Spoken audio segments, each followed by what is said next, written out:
Welcome back. This is Gravitas. Now we go to Israel. Well, Palki Sharma Upadhyay is on the ground there. She's been traveling extensively between Jerusalem and Tel Aviv, talking to us now about the defense relationship that India has with Israel. Palki, thanks for joining us. What's the latest that you've been able to pick up? The latest, of course, is that the Indian Prime Minister is going to come to Israel in about 3 weeks from now. And we visited one of the companies that has been supplying defense equipment and technology to India for the past 20 years. And they're looking to join the government of India in the Make in India initiative. They will set up a plant in India. They're the ones who are also building components and technology for the Barak 8 missile. Those anti-missile defense systems are something that India is looking to buy, along with the Spike anti-tank missiles, and these are deals which have been long pending, and defense and security experts on both sides expect this to be sealed during Prime Minister Narendra Modi's visit this time. Remember, India and Israel inked deals worth $2 billion. That's a historic figure. India, as I've been saying over the past 3 days, is Israel's biggest defense importer, and for India, Israel is the third biggest defense exporter. So this has already been a very strong relationship, and it is only going to go stronger by the looks of it in the days and weeks ahead. All right, Palki, really quickly, I know we spoke with some of the other government officials there, the Chamber of Commerce as well, but when it comes to Modi's visit, specifically the defense angle, do we expect those things to improve? Not a whole lot at this point that we know on what Modi and Netanyahu will be addressing, but certainly a defense more than likely to be a key topic. What are the other things that you're able to pick up there from your sources on the ground? You know what's interesting in this relationship, Archit, is that defense remains the bedrock of the relationship between the two countries. But they're expanding. They're looking at agriculture. Israel has done wonders in the field of agriculture, and India wants to replicate that. It has a lot of mouths to feed. This is often described as a blooming desert. Israel has developed those technologies which India wants to share and use and implement back home. Also, water resource management is something else that is very, very interesting. We also visited one of those plants, which I believe Narendra Modi will be visiting in the less than 48 hours that he will be in Israel. And these are people who've mastered the technology to make water out of thin air. They are going to collaborate with the NDMC, the New Delhi Municipal Corporation, and they are going to put up these machines all over the national capital to resolve the drinking water problem. So it's interesting. It is expanding. There are Indian students here. Israel is also talking about tourists coming into the country, but that remains difficult given the security situation here and the very tight checks that Israel still believes in. So that's still dicey, but they are looking at another contentious issue. We've been talking about the positives, is the fact that not a lot of Indians are given work permits. You can come and study here, you can come and learn things, but you will not be allowed to work. In contrast, a lot of Chinese are being given those permits because China is spending a lot of money to build a sort of a metro rail system here. So that is something that India might bring up. But of course, surveillance, homeland security, defense remains the key focus. And interestingly, remains also the subject that both countries are wary of discussing in public. And really quickly, Palki, before we let you go, in terms of the land acquisition, sort of drawing parallels to India and Kashmir. We know Modi is about to visit there July next month. Has the mood or the chatter changed there on the ground? We spoke to you a few days earlier, and you said most people really, they were indifferent. They really weren't. That wasn't on their priority. Has that changed perhaps over the course of the week there? How has that evolved there when it comes to the Israelis and the Palestinians? I was speaking to one foreign policy expert here, and he said, you keep talking about Pakistan and Israel. I have one question for you. Between India and Pakistan, which are the two countries which have an embassy or a high commission? Between India and Israel, which are the two countries which have an embassy or high commission in Pakistan? It's India, not Israel. It doesn't even have diplomatic relations with Pakistan. They tried to work on it. The foreign ministers of both countries met about 10 years back, but after 2008, the terror attacks in Mumbai, where some Israeli lives were also lost, that effort has been in deep freeze. Israel has no diplomatic ties whatsoever with Pakistan. On the issue of Kashmir, it's a little more tricky. Israel, remember, has been looking at some sort of legitimacy with the Muslim countries. It doesn't want to take sides, but it's no friend of Pakistan, and that's something that many Pakistani governments and leaders have also acknowledged. Remember, they've had a very pro-Palestinian position, but the likes of Pervez Musharraf have said on more than one occasion that this growing strategic relationship between India and Israel is hurting Pakistan. Yes, we have a position, but positions and policies have to change with time. This is not 1948 when Pakistan decided it wants to be pro-Palestine. This is 2008 when he said it, or 2017 now. So Pakistan needs to move forward. Islamabad, of course, is very keen on building some sort of strategic relationship with Israel. Tel Aviv, not very sure at this point. And India, of course, is seen as a friend of Israel, especially under Prime Minister Narendra Modi, who shares a very good equation, I'm told, by multiple sources with Benjamin Netanyahu, both strong leaders, both very opinionated with a certain worldview, which finds convergence on a lot of issues. So it is very likely that they will both work together. Another interesting dimension, Archit, if you'll allow me a couple of more minutes, is the fact that many Israeli defense experts and even Palestinians say that India should participate and take a more active role in the peace process, because India is very interestingly poised. It is engaging with Iran. It is friends with Saudi Arabia. Palestinians trust it. Israelis are doing business with it. So all sides are seen as friends of India, are seen as people who are not wary of India, who want to talk and engage with India. And that is a very interesting position to be in vis-a-vis America, which draws mixed reactions on all sides. All right, Palki Sharma getting us the very latest. They're covering all the latest angles. Of course, WION on the ground in Israel all week and continue bringing more updates. Palki, thank you for all of those insights. Well, staying with Israel, the military there has certainly chalked up significant victories against its neighbors in the years since the founding of the Jewish state. It's also relied largely on weapons developed at home, something which India is seeking to replicate. Here's a look at more major victories. The 1967 Six-Day War, whose 50th anniversary is being celebrated, saw the army of this tiny nation defeat 5 Arab armies, including that of Egypt, Jordan and Syria. The 1973 Yom Kippur War saw Israel taken by surprise when Egyptian forces stormed into the Sinai Peninsula and Syrian forces crossed into the Golan Heights. But Israel fought back, regained the initiative and was able to encircle the Egyptians in the Sinai and beat back the Syrians on the Golan. In 1981, the Israeli Air Force carried out a spectacular strike on the Iraqi nuclear reactor OS Iraq. The Israelis suspected the Iraqis were developing nuclear weapons and in a well-planned strike destroyed the reactor. Bureau Report, WION. All right, to continue this conversation about Israel tonight on Gravitas, we have Pinak Chakravarti, a former ambassador, joining us here at the WION studios in New Delhi, as well as our senior foreign editor, Padma Rao, also in New Delhi. Thank you both for joining us. I'll first start with you, Mr. Chakravarti. Appreciate your insights. The relationship between India and Israel is certainly a crucial one, especially with Modi's visit coming up in July. In fact, the first time an Indian Prime Minister is heading to the land. What are we expecting that relationship? Where do we see that moving forward?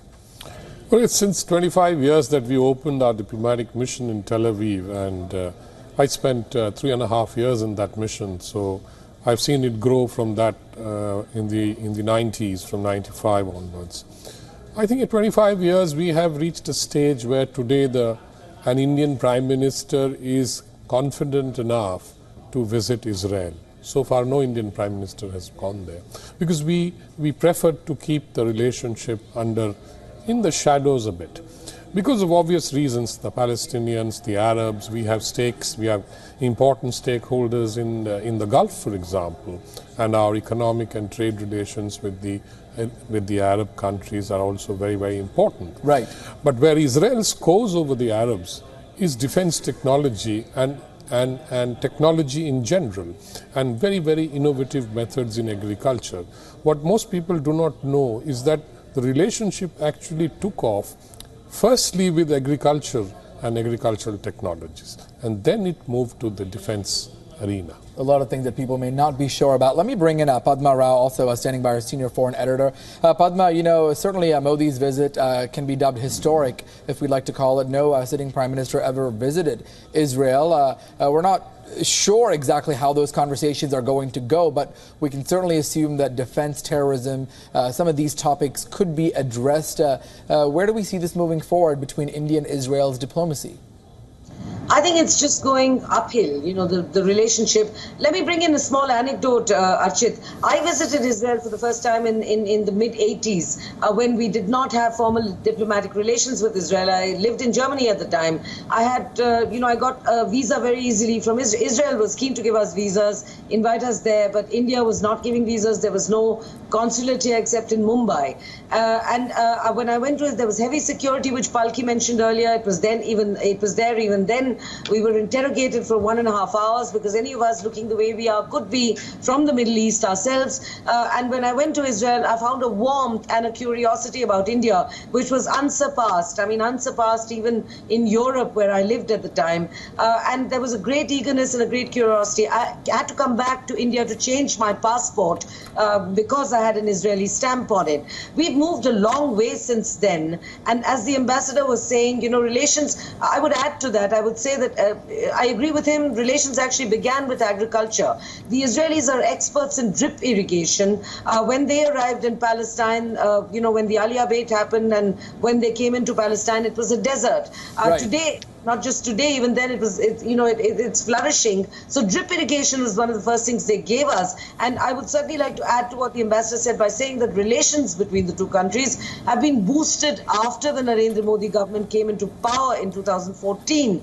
In fact, let me quote Israeli president, the then president Reuven Rivlin, who said, and I quote, since Prime Minister Modi has been the head of government, he has changed the strategy of India. He means the strategy of India in global forums, you know, like the United Nations, etc., when it comes to the relationship of Israel.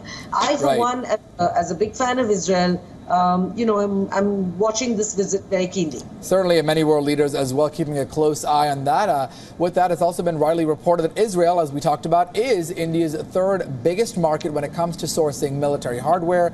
And more deals are certainly expected when Prime Minister Modi visits Israel in July. Here's a look at some of the less known aspects of the bilateral defense relationship.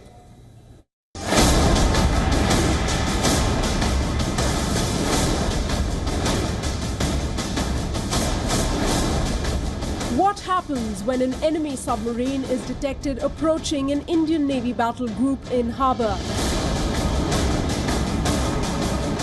The information fed by underwater sensors is confirmed by a Poseidon maritime patrol aircraft, which relays via satellite the updated data to the Naval Operations Room. Surface attackers are also detected moving in on the harbour by boat. Within minutes, the threat is eliminated.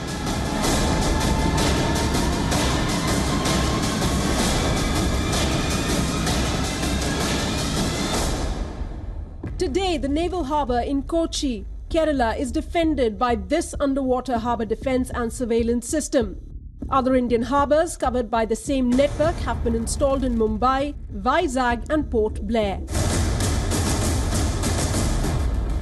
The network has been designed and developed by an Israeli firm, Elta, one of a number of high-tech Israeli firms that are closely involved in plugging the gaps in India's defence and security. These involve joint development, transfer of technology and outright purchase. For instance, Israel Weapon Industries has tied up with India's Punjloid group. The Israeli firm will transfer technology to make 3 rifles: the Taver for Indian Special Forces, the Galil assault rifle and the Negev light machine gun for the Indian Army infantry units. Rafale Advanced Defense Systems will transfer technology for the Spike anti-tank guided missile. India will buy more than 8,000 of these missiles that will equip each of the Army's 380 infantry battalions. The technology will also be transferred to India. India and Israel are also jointly developing the advanced medium-range missile system to provide defense against low-flying drones besides enemy aircraft.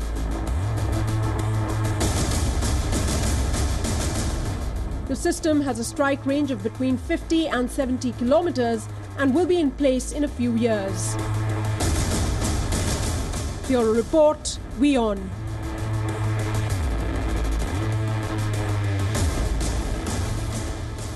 As we mentioned earlier, WION is on the ground in Israel all week, bringing you fresh perspectives. We spoke to Palki Sharma Upadhyay just a short while ago. In fact, earlier on today, she toured a defense factory there. She spoke to the owner, who exports missiles to India. Let's listen into part of that conversation. How long have Israeli companies been involved in giving defense and security solutions to India? Well, I can only speak about our company. We are active in India for 20 years, actually a bit more. I believe that we are not the first one to be active in India in that market, so it's probably anything between 20 to 30 years. Different scale, of course. 20 years ago, we didn't sell in that volume, but these days, as I mentioned, it's a multi-million-dollar per year. India is Israel's biggest defense importer. Definitely, yes. So our business to India, direct business is multi-million. Our indirect business, meaning that we sell to customers that sells to India, over there it's also more than the direct business. Over there it's also tens of millions. So overall for us, India as a direct market and indirect is probably the most important market outside Israel. Outside Israel, right. And you're also involved in Barak. I'm looking at all these. Your technology is used in all of this, unmanned aerial? Basically, yes. Not in those particular, in some of those platforms, but yes. Such a platform, UAVs or missiles, they have data links, they have variety of sensors, and we build RF components to those sensors, in some cases the complete sensor. So we are involved in this kind of platforms, yes.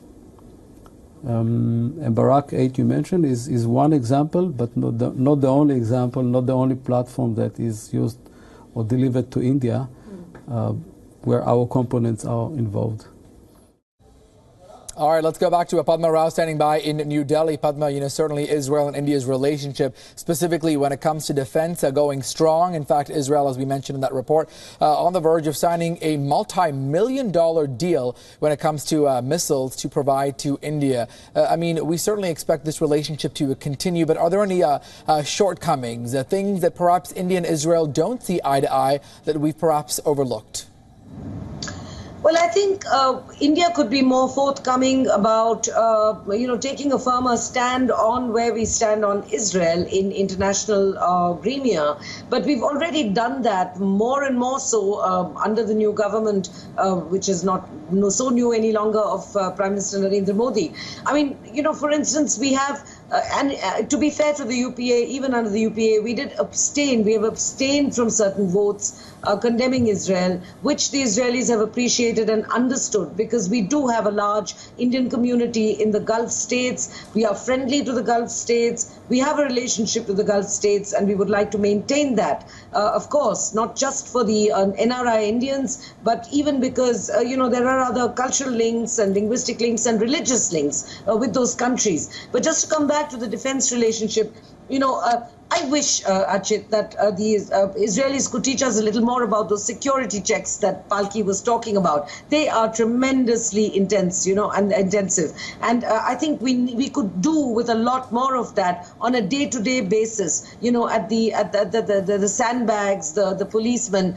It's not the fault of the policemen, but they need training, they need equipment, and they certainly need. And we also need a zero-tolerance policy that is at the root of Israel's security policy, be it on its borders, be it in its interiors, be it even at its embassy, which I visited the other day. It was all very polite, very friendly, but it took almost half an hour to actually get through the gates of the embassy. And, that is something that is desperately needed in a country that is as populous as India, and where crowds stream into public events and gatherings, right. and events which we have all the time. A last point I'd like to know, the Israelis know how to do business. That's why they're secure. That's why they're doing so well on the defense front, because India has launched the Make in India campaign. And let me point out to you that this may be the biggest security contract the Israel aerospace industries, but the reason why it's become a major factor is that it not only transfers, it's willing, Israel is willing, unlike many other countries, right, to transfer technology and form joint ventures with Indian companies to develop and manufacture high-tech military equipment here. So that is, a perfect fit with Prime Minister Modi's Make in India policy. All right. Certainly interesting perspective there. Really quickly, before we wrap up this segment, I'd like to go to our guest, Peena Chakraborty. More than 4,000 Indians expected to attend Prime Minister Modi's arrival in Israel next month. Certainly the mood there of jubilation, excitement. Where do we, wrapping this up into perspective, how do we see this moving forward, not just this year during Modi's term, but going forward for the next few decades and so between India and Israel? Well, firstly, we should not forget that Mr. Modi is no stranger to Israel. He's been there as Chief Minister of Gujarat, I think, in 2006, and thereafter once again, I think. And then he's met the Israeli Prime Minister Benjamin Netanyahu several times abroad, but not in Israel. So this is the first time he will be actually stepping onto the soil of Israel. Right. The point is that the Indian community there is almost about 80,000 strong, and many of them migrated from India, and in various phases over the years. And there is not, the Jewish community in India is today quite small and limited to certain pockets, let's say in Kolkata and Mumbai and Cochin. Right. So the Jewish community would be very happy. I know them because I used to meet them very often. There are Jewish community events, Indian Jewish community events. Plus, they are all very fond of Indian music, Bollywood, dance, everything. So I think they will be extremely happy. It's a day they were looking forward to. And I think Mr. Modi is going to give them I suppose, a very resounding speech. Right. Because that's what he did in that famous Madison Square Garden speech in the USA. I think you'll probably see more of that. Very similar sentiments with that. Certainly a step in the right direction. Thank you so much, Mr. Chakraborty. We appreciate your insights. And of course, Padma Rao. That does it for this segment.